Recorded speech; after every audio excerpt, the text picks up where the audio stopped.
Disclosure, Day 3 update.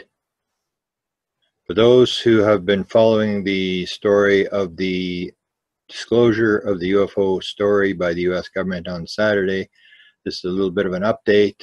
There's two major stories that were put out, one by Politico and one by New York Times. Both were straight up pieces that talked about a program that was run by the U.S. government from 2007 to 2012, and also talked about a study done on experiencers and about a warehouse in Las Vegas that stores UFO-related material. So these two stories ran. Later, there was another major story run by the Washington Post, but these are the two main stories that started what has become a viral chasing of the story by media around the world. This is a bit of an update on Day 3 of this new world of disclosure and what has happened since Saturday. These are some of the reactions. This is John Podesta, who was the former campaign manager for Hillary Clinton, giving his reaction to this breaking story, and he tweeted, "Lift the veil, thanks." Another reaction was by Steve Bassett, who has been pushing for UFO disclosure since 1996. In an update today, Steve wrote the following: "And now another key event has taken place. What separates this event from all the others is this. It was promulgated by the Pentagon. For the first time, the U.S. military has released gun camera footage from a military plane intercepting a UAP. It is no trivial intercept. It occurred during events involving the USS Nimitz carrier strike force in November of 2004. Further, the Pentagon has confirmed a UAP investigation running from 2007 to 2012. This event has the potential to set off a media frenzy of a multitude that threatens the truth embargo. Over the coming weeks, PRG will keep you informed and have more to say on the matter." There was a reaction, an interview was done with Nick Pope today with BBC, and he was asked about his reaction, and he basically stated, yes, the incident did take place, the Nimitz incident, and the reporting, or the whole situation with the study, and he said the only thing strange was how the government had denied it for so long. He mentioned the fact, the relationship of Bob Bigelow, who ran this private investigation for the U.S. government on this UFO subject. He said it's a classic tool used by intelligence to avoid the FOIA, and he said we had used the same type of procedure in Great Britain. And so that was basically, and his is on the internet. You can watch his reaction to the story. This is a reaction by Stephen Greer. He tweets the following: "Urgent. Note that the recent New York Times story is couched from the threat office of the Pentagon. This is a clear ramp-up of false flag fake disclosure designed to prepare people for a threat from outer space. So the warmongers and war profiteers have a new, bigger enemy. Beware." And there is one piece of truth to this, that it is being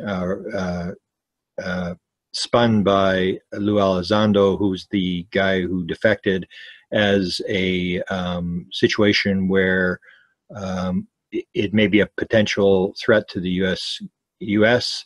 and it's interfering with U.S. military operations. And so there is a potential that this could be used to try to create a new enemy for the U.S. military. Here's a reaction from Jim Semivan, who I say is the guy who's running this operation. He makes a reply when Chris Bledsoe puts up the video.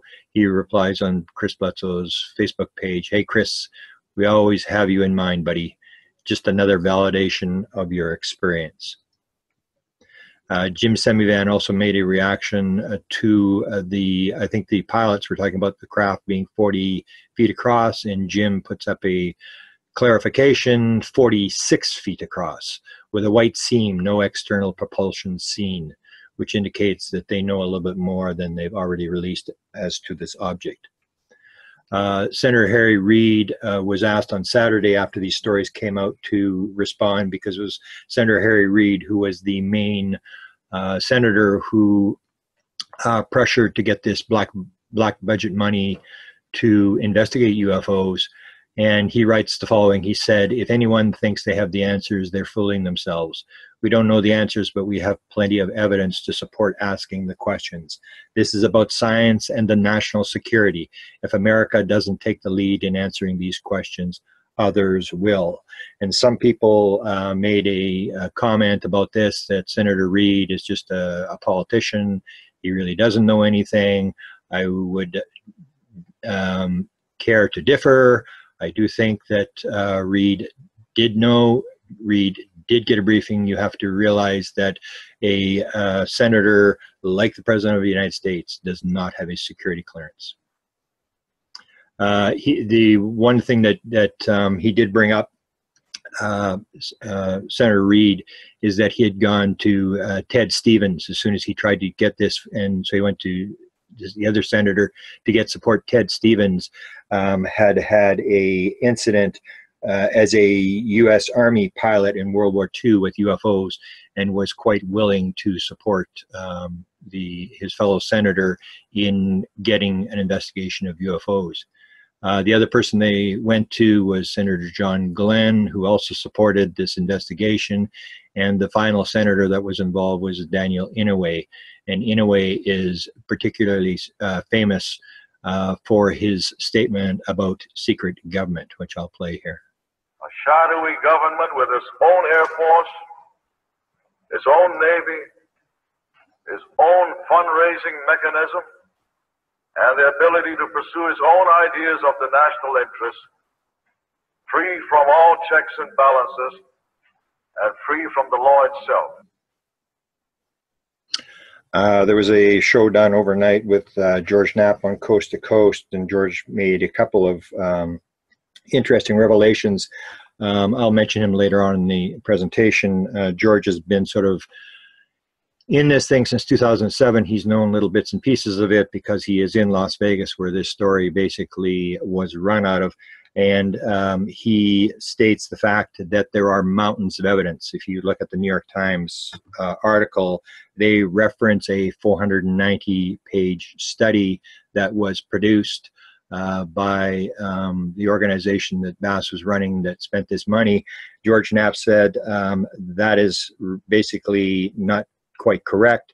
There are mountains of information, and George states there are 38 reports, many of them hundreds of pages long. So there is all this kind of stuff. And the other thing that George had put, and I'll mention later, that people had missed, was the whole idea that they actually have hardware. They have UFO hardware. And he described it on last night's show. He said the material is engineered. It's super thin, it's super resilient, and it's multi-layered. And he has not seen the material, but he's heard lots about this material that they have. Now some of the developments.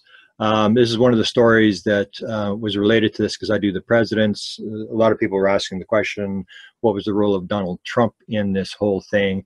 And we have to look at his initial, when he was asked by Marie Dowd, he basically expressed the fact that he really wasn't that interested. When he was asked by Marie Dowd about Hillary Clinton claiming she was going to do disclosure, Trump answered her, Trump on Hillary's desire to open up the UFO files. They are talking about outer space, I assume. I'm not a big fan. So it was always known that that was not one of Trump's big things.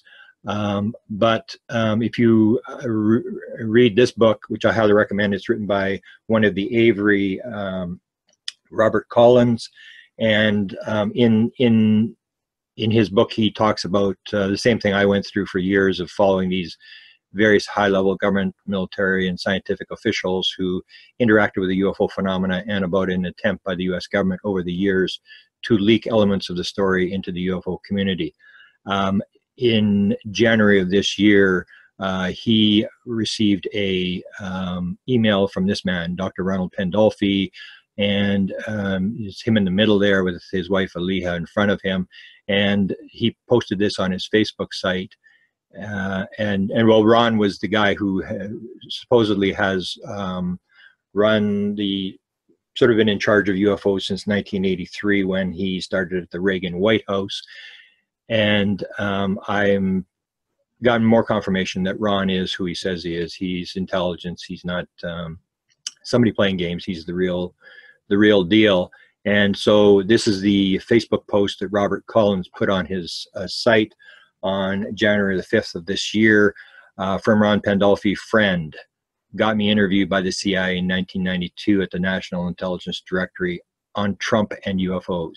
They may be anticipating, this is Ron, they may be anticipating some action.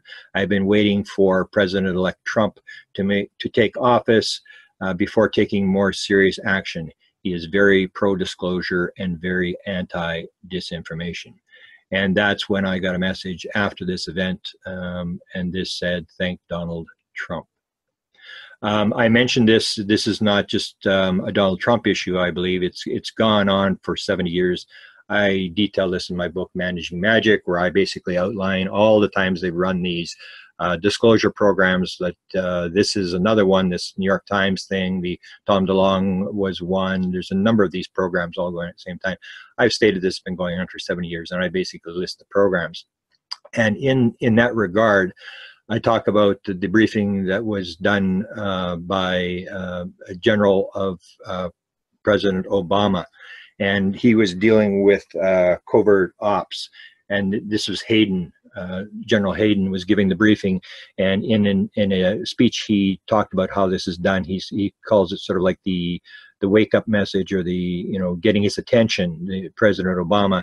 And the way he describes these covert operations is they come from the office of the president and not the person of the president. So unless you say something different, we will keep chugging along. So he basically tells the president, we're doing this, we're doing this, we're doing this, we're doing this. And when you put your hand on the Bible, unless you stop us in that afternoon, we're still going to be doing exactly what we were doing in the morning. So he's saying that this is run from the office of the president and not the person of the president. I believe UFOs would fall into the same category, that this has been going on. You've had 14 administrations have all dealt with the UFO subject, 7 Democrat, 7 Republican administrations. They've all done exactly the same thing. I think this is an operation that's run out of the office of the president and is not something that one particular president decides to do or not to do. Here's latest development. This happened this morning. This is Dan Smith, who's a very good friend, 26-year friend of Ron Pandolfi, who Ron leaks a lot of material to or talks to him about these sort of things. And they, as I mentioned in my last update, had Ron had stated sort of a skepticism of the Nimitz story. But if you look at his statement, he did not discount the story about the investigation, just the part of the Nimitz investigation.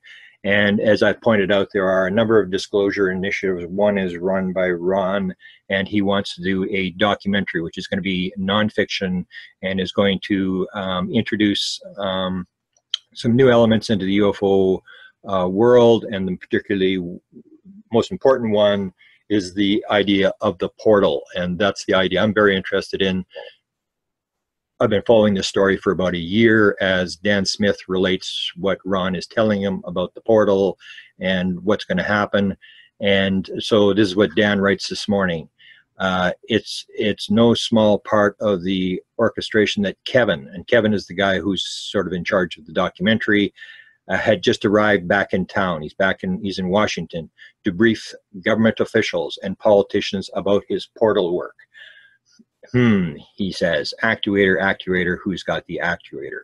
And there's this idea that I mentioned in one of my other updates, that they actually have these actuators that have some connection to the portal, and Ron is sort of in control of these things. So this is there's a documentary, and it may confirm the fact that there are portals, that this thing is interdimensional. It may not be as nuts and bolts as people think it is. Here's another development. This is this morning. Ron put some poetry on Open Minds Forum, where from time to time he will post. And here he's talking in part of the poem about new worlds. And this is this idea of the fact that we can actually go through these portals into other worlds and come back. This is a video that has been pulled from the internet. I still have it. Ron's wife pulled it off the internet. This is Ron on a cruise ship in December of last year with Kashmir sitting on his lap, Aliha, his wife, there. And I'll play, this is where Ron actually on camera talks about the portal. He's talking about going to the desert, but everybody that's followed the story knows that the portal is, this portal I have is supposedly in the desert. So here's what he says. You can't really hear it because of the noise on the cruise ship. And I will show you what he says as soon as it's finished. What about you? What do you have to say? Well, I think thousands of years people speculated about what it's like to be together. Now we're about on the cusp of a breakthrough, we're about to open. And John's the next major venture in the desert. He'll be by people in here. Bring them that early into the next world. So here's what he says. For thousands of years, people have speculated about what it's like to enter into the entrance to another world. Now we are on the cusp of a breakthrough where the door is about to open. John, the man who's sitting beside him, John's next adventure to the desert. He will be joined by a couple of people sitting here, which will bring them through the doorway and into the next world and then back. The significant part about this is if Ron Pandolfi is who he's rumored to be, he's the guy who briefed the last 6 presidents. And it's quite significant that he would be talking about portals and going into other worlds and coming back again. This is the video that they basically showed. There was an interview. Lou Elizondo did an interview this morning on CBS. You can go to CBS and see that interview where he talks about why he went public with this whole thing. NBC ran another piece where their Pentagon national security guy talked about the significance of this whole thing. So you can see all these stories are being picked up by a lot of stuff. This is one of the most significant one. I'm going to play about a 1-minute clip out of this. This is the New York Times, their podcast. They do a story with the reporter who actually breaks the story here. Recently, I got a tip and found myself chasing a story that took me completely in a different direction than anything I had ever tried to do before.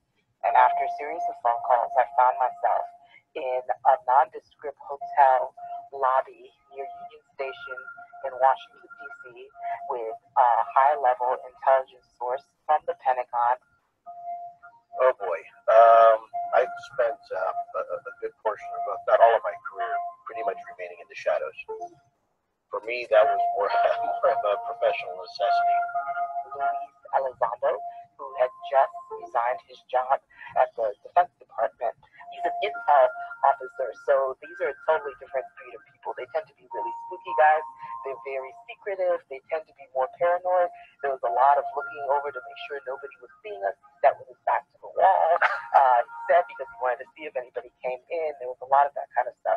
But when you put all of that aside, what came out of his mouth was absolutely extraordinary. He sat across the table from me in this hotel lobby and said that he had been running a program at the Pentagon looking into UFOs. UFOs. Yeah, that's what I thought.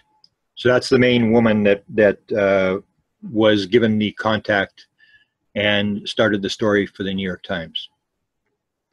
Then New York Times ran their story, Politico, and then the Washington Post, who already had a major UFO story in 1952 when the UFOs overflew the Capitol.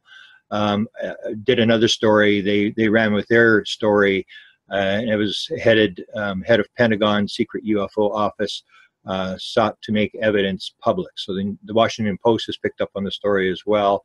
And the story was even run by the Chinese newspaper. They picked up the Washington Post story, and so the story ran in China as well. Here's what the Washington Post talked about, which is kind of significant. But officials familiar with the initiative say that the collection effort continued as recently as last month. So the story is it's still going on. It didn't stop in 2012. The program operated jointly out of the Pentagon and, at least for a time, an underground complex in Las Vegas managed by Bigelow Aerospace, a defense contractor that builds modules for space stations. It generated at least one report, a 490-page volume that described alleged UFO sightings in the United States and numerous foreign countries over multiple decades. And as I pointed out at the beginning of the update, George Knapp is reporting there are 38, not one report, 38 reports that were put out. This is Bigelow Aerospace. This is a powerful guy. He's had encounters. Started with his grandparents having a UFO sighting. He's very interested in consciousness. He's very interested in UFOs, and he has been for quite a while. Here's the evil alien thing. This is what Stephen Greer was referring to earlier, and there is this thing that is being put out by Elizondo. Despite overwhelming evidence at both the classified and unclassified levels, certain individuals in the Defense Department remain staunchly opposed to further research that could be a tactical threat to our pilots, sailors, and soldiers, and perhaps even an existential threat to our national security. So they're playing up this thing, and the whole point is it's national defense. They work for the Defense Department, and that's their job, is to see threats, to look at threats, to see everything in a manner that it's a threat. So, but Elizondo was actually asked by Leslie Kean the day after he retired, are they a threat? And he said no, as far they have not exerted any real threat, but there's always the possibility. So here's a thing about you know, aliens, take us to your leader, and they take him to Trump, and he says fake aliens, deport them. So this is coming out of the Washington Post. There was a lot of comments at the Washington Post on their story. This is one of the other things that is the Condign report out of Great Britain, and this thing is being leaked as we speak now. There's bits and pieces. John Burroughs has done a lot of work to get this thing out, and I'm going to mention a little bit later what's coming. But there was a report that they had a 460-page report, and there was some idea, was this the report that was being talked about by the Washington Post? But it's evident that there isn't. So you have these 38 reports by the US, then you have a 460-page report from the United Kingdom, and the story is that these documents, almost the same thing, end of this month, next month, they're going to release these documents, and it's going to be disclosure coming from Great Britain as well. And this is where they say the final report ran to 460 pages. Okay, so what happens next? This is the I got this. This has to do with the perhaps the Condign report. 15 British UFO files should be readily available to researchers within the next few days. Some new files from Australia and New Zealand will also hopefully be available soon. This comes from Isaac Coy in Great Britain, who is an expert on documents and these kind of things. This is one of my couple of sources that I have on this whole story. This is what I was told by one of my sources after this thing broke. I do know there is a whole lot more to come. This was just enough to pop the bubble, just enough to make us beg for more, just enough to create a frenzy. I am told that over the next month, it's going to get real. Here is Blumenthal, who was one of the other reporters from the New York Times who worked on the story.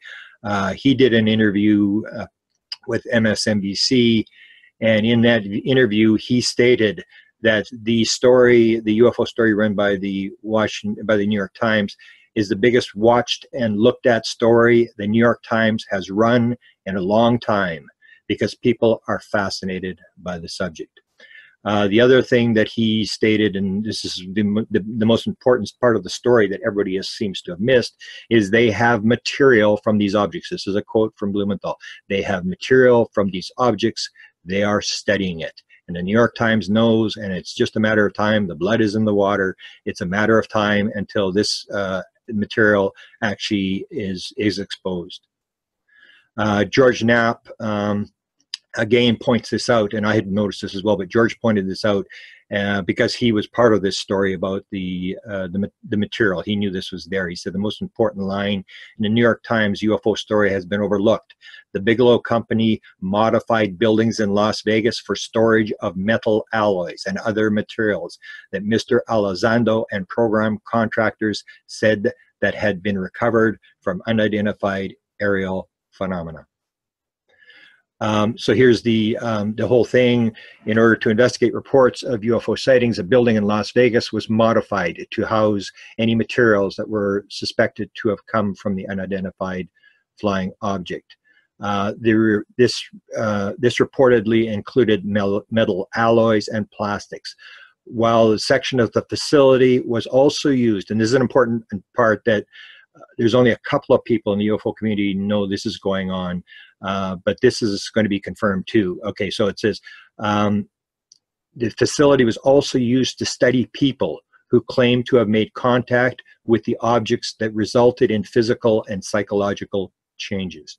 So you have the reports that are being put out, the gun camera footage, the material, and then you have work being done in this facility with people who have claimed to have come in contact with the object and it's resulted in physical, psychological changes. I know a couple of people in this that went through this program, and what it basically looks at is DNA changes and DNA patterns, and it looks at brain patterns. And the brain pattern is being described as an antenna that these people are able to send and receive.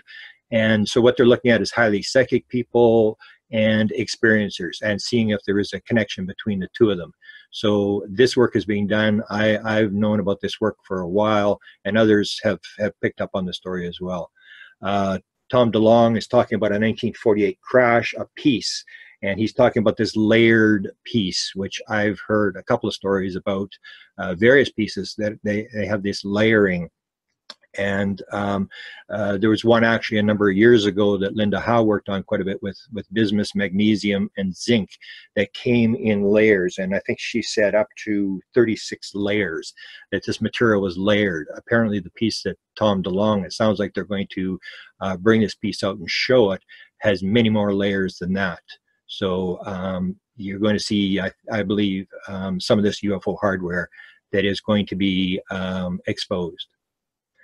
This is the saying, this is the thing, and this is where I sort of end my update. These are the three guys that are all associated with Tom DeLonge. They have their own things going on, but they have been pulled in by the Tom DeLonge camp. You have Hal Puthoff up in the top left, you have Gary Nolan up top right, and Kit Green, and they are the ones that are working on this program where they're looking at experiencers, people who have interacted with the UFO phenomena.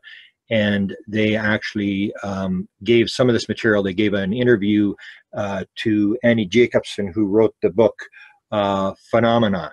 And in that book, she talks about this program from, I think it's page 394 to page 400. You can read about this program where they have 100 or more people who have had these encounters and injuries or physical, psychological changes, and they are being tested with DNA and brain scans and these sort of things to try to get actual material where they're trying to validate it. And I think we have a quote. Yeah, there's a quote by Dr. Kit Green. And Dr. Kit Green rumored to have run the CIA UFO desk before Ron Pandolfi. Pandolfi's run it since 1983. Kit Green ran it from 69 to 83. He still does contract work for the CIA and is a physiologist. And this is what he says, the importance of this work that's being done on experiencers. it's important to remember DNA does not invent stories. That's usually the big put down of experiencers, people who claim they've interacted with the intelligence behind the phenomena, or they just believe they're having these stories, they're inventing these stories. So Kit Green, because they're doing this DNA with the experiencers, he says it's important to remember DNA does not invent stories. Gene mapping and advanced single cell analysis techniques reveal biological truths. Now I'm going to play a clip, a 1-minute clip of Linda talking about this. This is an interview. Linda Howe and John Burroughs did an interview with Annie Jacobson on June the 1st of this year on Linda's radio show. You can look it up at Earth Files or her Earth Files YouTube channel, and you can listen to this entire interview. Fascinating interview. It was done by Annie Jacobson, who has been nominated for the Pulitzer Prize. She's written 4 big books, including the one was the Area 51 book that she wrote. She's an editorial staff for the Los Angeles Times. So she writes this. Here's Linda asking a question and basically detailing this program that is going on to investigate experiencers, and that's tied into this New York Times story. May I insert just for a moment your own quote in interview with Dr. Nolan? You said, he said to you, I have met and worked with many of Kit Green's patients, and I have looked deeply at the relevant medical data. These people were injured. I have seen the physiological consequences of the harm they've endured. He agrees with Kit Green that in many cases it looks as if it is an electromagnetic field of some sort. Continuing now with Dr. Nolan. It has led to inflammation and other biomarkers in their bodies that can be seen in MRIs, tissue, blood. We are now working on both the genetic and epigenetic components, Dr. Nolan says. I am relatively certain we are the only individuals in the field doing this, close quote. Using mapping technology the Nolan Lab is renowned for, technicians are mapping Green's patients' DNA and their immune systems.